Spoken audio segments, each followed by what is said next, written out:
What do you see that I don't?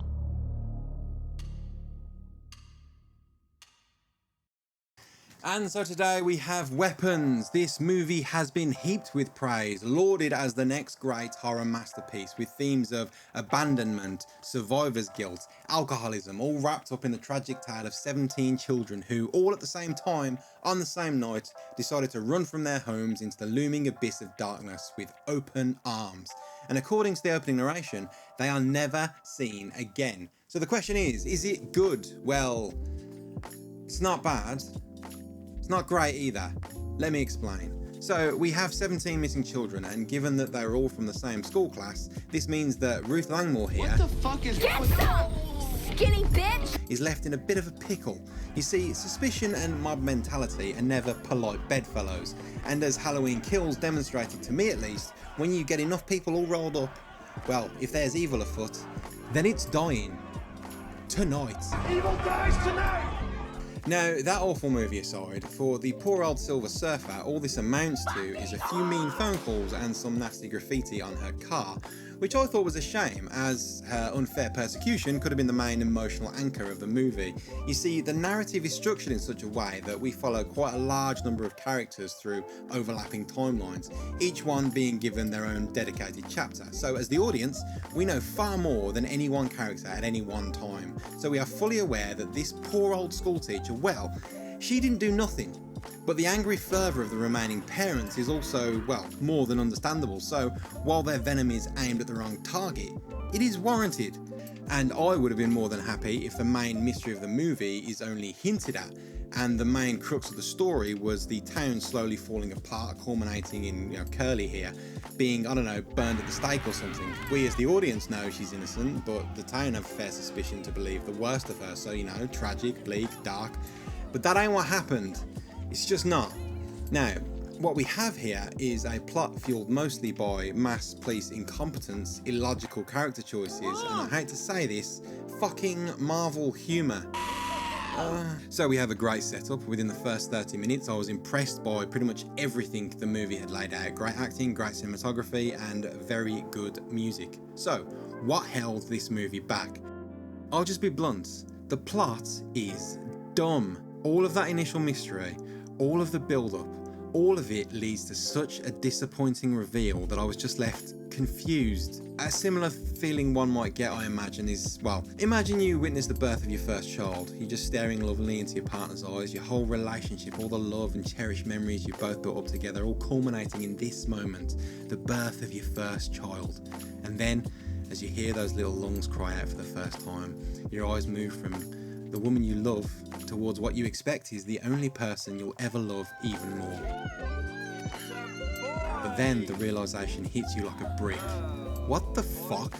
That's definitely not my kid. Well, that's how this movie made me feel when it finally played its hand and I was greeted with this fucking clown. Now, I was just confused. Like, no. This can't be the villain. This can't be the explanation. A fucking witch with a magic tree. You fucking bitch. You cheated on me, didn't you? Now, I don't care about the themes. I don't care that the movie was inspired by Magnolia, or that the movie has a unique structure, or that it looks fantastic, that the acting's great. All of those things are building blocks laid on the foundation of the plot, and the plot, well, it's full of holes. So all of those building blocks just go tumbling through into the dark. Let me break this down. You see, there is this one child who didn't disappear into the night, and this is Alex. Now, Alex lives with his mother and father, but when his aunt Gladys falls ill and has nowhere else to stay, his mother dutifully invites her into their home. And then, over the next few days, Gladys uses her magic tree and bewitches both parents and forces Alex to never reveal her presence, or that her parents are under her spell. The purpose of this is so that she can sap their life force to heal herself or something. It's never fully explained, nor does it really need to be.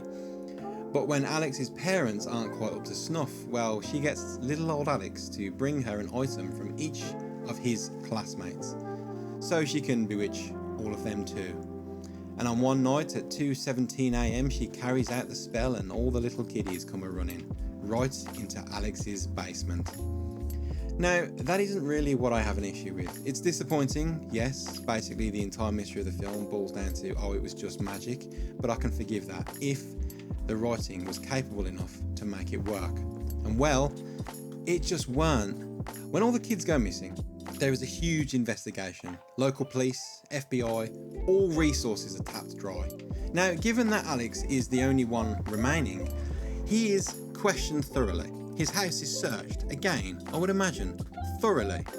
Now, Gladys does bring him and his father into the police station, who is still bewitched by the way, and she explains that he has simply had a stroke and so cannot speak. So, the FBI grill little old Alex and come up with nothing.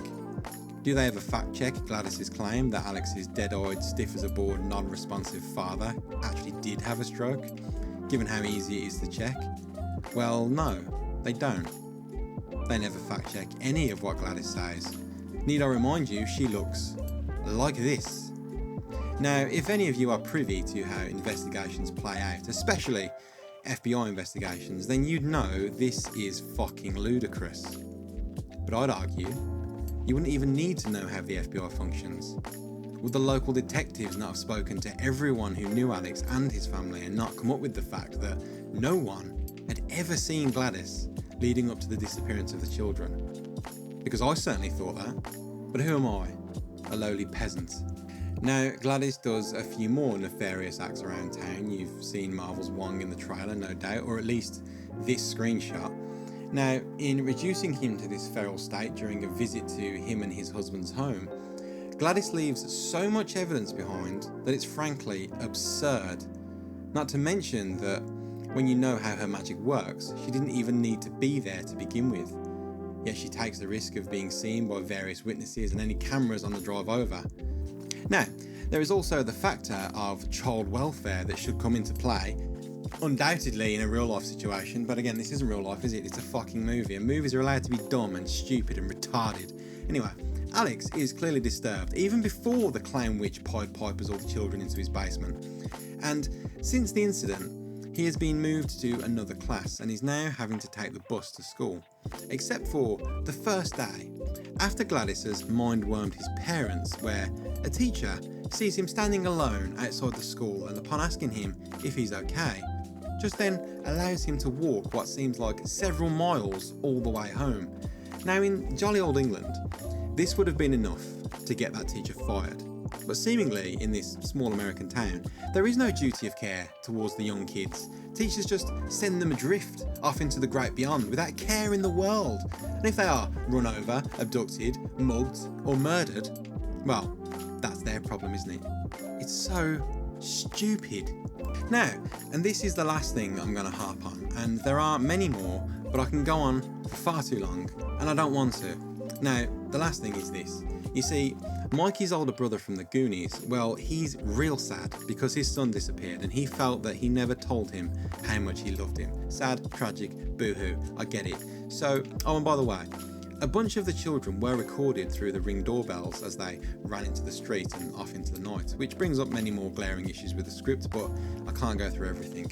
And well, because Goonies never say die, he figures that if you were to assume that all of the kids were running in a straight line to their destination, then if he can go to another one of the missing kids' houses, view their Ring doorbell footage, check which direction they ran, he can mark on the map where their paths intersect, and he'd have a rough area of where they might be. It's not a bad plan. It has some issues, but it's the best thing he's got, so good job, Cable. Now, if one of the parents thought to do this, and funnily enough, it does lead him to the children, then I have to ask, and this is a really big question, why the fuck didn't the FBI do that? Seriously? Now, I could go on, but I won't. All I'll say is this.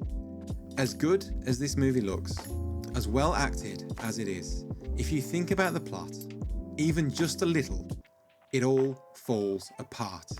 And that does not a good movie make. 5 out of 10.